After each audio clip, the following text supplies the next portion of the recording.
Just today, linked with Mikey Moore, seems like he's going to be joining the team. What do you know of him from your work at Everton, and what can Rangers expect from him? He's a young player that's obviously burst onto the scene at Spurs, can score a goal, and he's a talented player.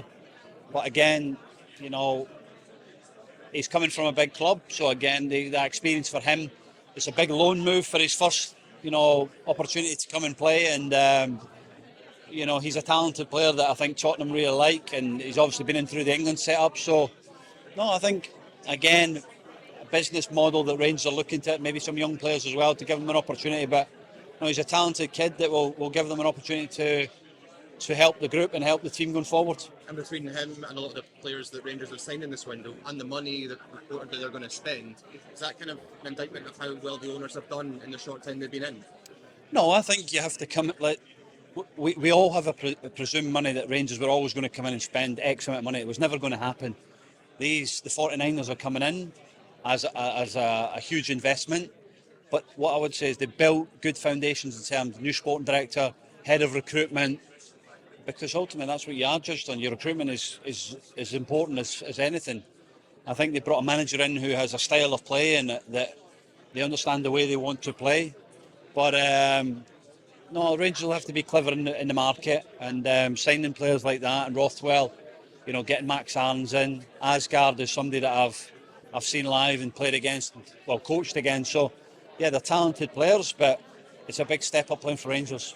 Is Theo Aasgaard someone that Rangers fans should be excited about? There's been quite good reports about him. Yeah, he's a good player. I watched him, I coached against him at Wigan, and he scored a goal against me when I was at Fleetwood. But he's a good player, talented player, works hard for the team, technically good. So no, he's a player that the Rangers fans should look forward to. But it's a big step up, obviously, in terms of coming to a big club, and you'll have to hit the ground running, hopefully, and get him fit and ready to play. In terms of Mikey Moore coming in, there's been a lot of talk about Finlay Curtis and what he's done over the past few weeks. Could that potentially hinder his development if there's another young player coming in, or could it maybe have the opposite? No, I think it helps.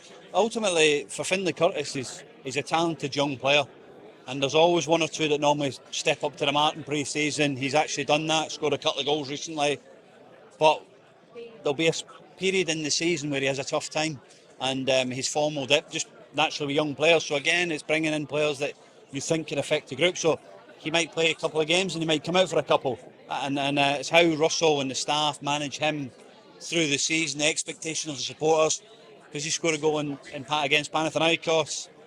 It doesn't mean he's going to start away in Panathinaikos. It's just what the manager feels in it at the time, and he's got that experience of working with younger players. So no, I think how Russell manages the younger players will be really important, because it is a big step up, playing in front of 50,000 every week, the demands, the expectations. So he'll have a low point or a dip maybe during the season, hopefully not, but that normally happens to younger players. So it's how they manage them and that, and bringing in young players that are going to help and give you that energy at the top end of the pitch will definitely help Rangers. I think he's built a squad already that's capable of going and challenging for the title, because ultimately that's what he's going to be judged on. This squad's not ready yet. This squad will be another 3 or 4 players by the end of the window, and I think that's where you'll have to then start to judge it.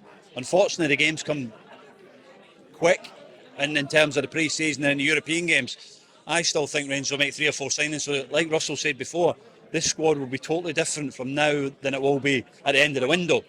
But you'll have to navigate his way through these games at the moment to get performances, but also get results, because ultimately they want to be in the Champions League, and that's obviously where everybody wants to play, is in the Champions League. So I think for him it's about navigating and getting the right team on the pitch at that moment. But I still think there'll be signings for Rangers from now to the end of the window, and we just have to pick results up during that.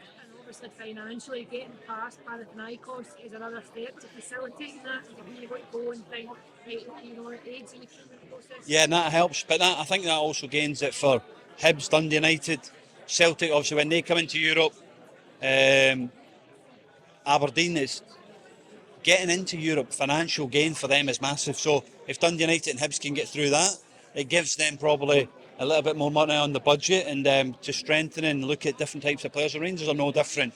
if they can get through this Panathinaikos game, then it'll give them more money to spend on different types of players and be able to recruit better quality players for the squad for the season.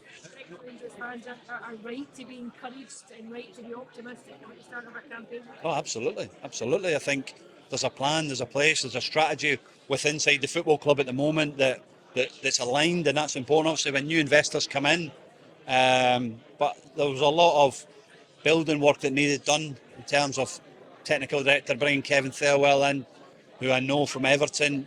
Dan Purdy's coming as head of recruitment, which is good. So, and they've brought a manager in who has a style and the right personality to be a Rangers manager.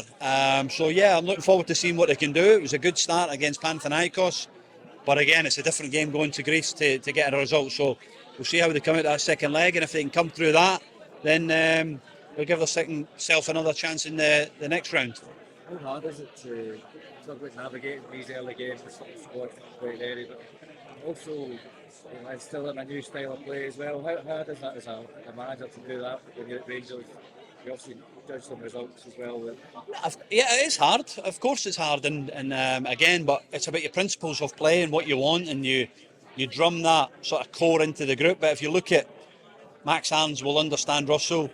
Rothwell played under Russell before, so it's easier for when the new players come in that these lads are already in the group and they can speak and they can help the lads. So there's a lot of work done in this sort of month that they've been back from pre-season.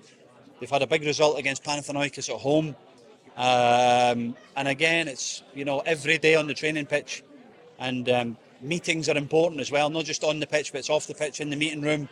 How you can drum into what you want to do, your style, your principles, how they're going to play, and that's really important. That there's a clear message from the manager to the players, and it looks like they've got that so far. But again, there'll be building blocks every week going on to the end of every game.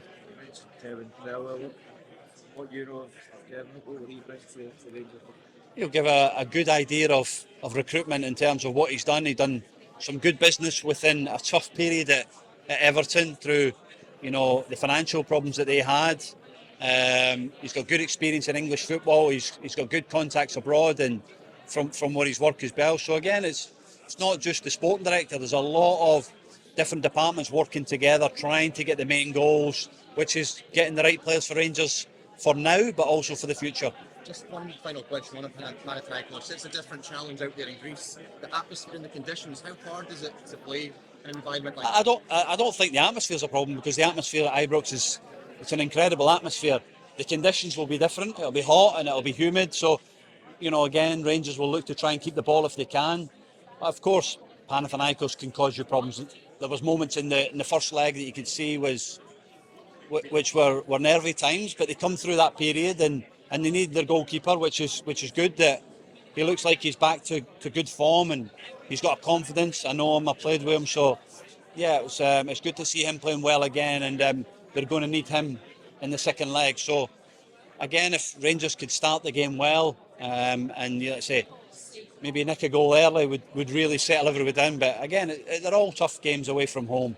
But Russell will have them set up ready to go, and let's say they've gave themselves a good opportunity. Thank you,